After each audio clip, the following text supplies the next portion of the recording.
जी नाजरीन, आप देख रहे हैं फास्ट 96 न्यूज़ और अब तक की खबर शामिल करते हैं ब्यूरो चीफ शबीर अहमद से।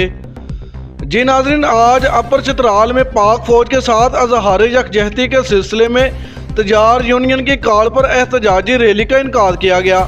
ये एहतजाज भारत की आबी दहशत गर्दी और सिंध ताश मुआहदे की मुअत्तली के खिलाफ मुनज़्ज़म किया गया।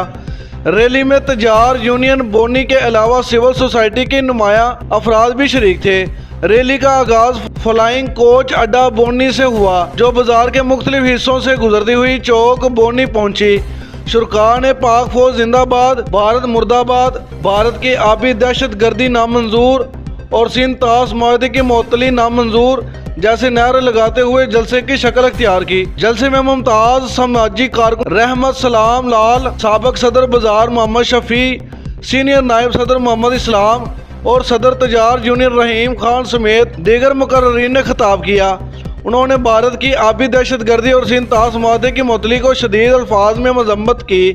मुकर्ररीन का कहना था कि मोदी सरकार अपनी ड्रामाबाजी से अपनी अवाम को तो बेवकूफ़ बना सकती है, लेकिन पाकिस्तानी कौम भारत के इन हथकंडों से बखूबी आगाह है। पिछली बार पाक फौज ने भारतीय पायलट अभिनंदन को चाय पिलाकर रहा किया था।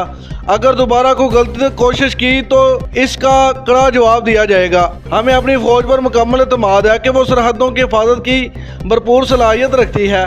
इसके बावजूद अपर चित्राल का हर बच्चा, माँ, बहन और जवान पाक फौज के साथ चट्टान की तरह खड़ा है। जलसे के दौरान भारतीय परचम और मोदी के पुतले को आग लगाकर नफरत का इजहार किया गया।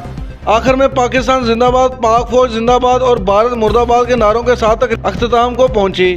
जी नाज़रीन, इसी के साथ साथ देखते रहिए हमारा चैनल फास्ट 96 न्यूज़।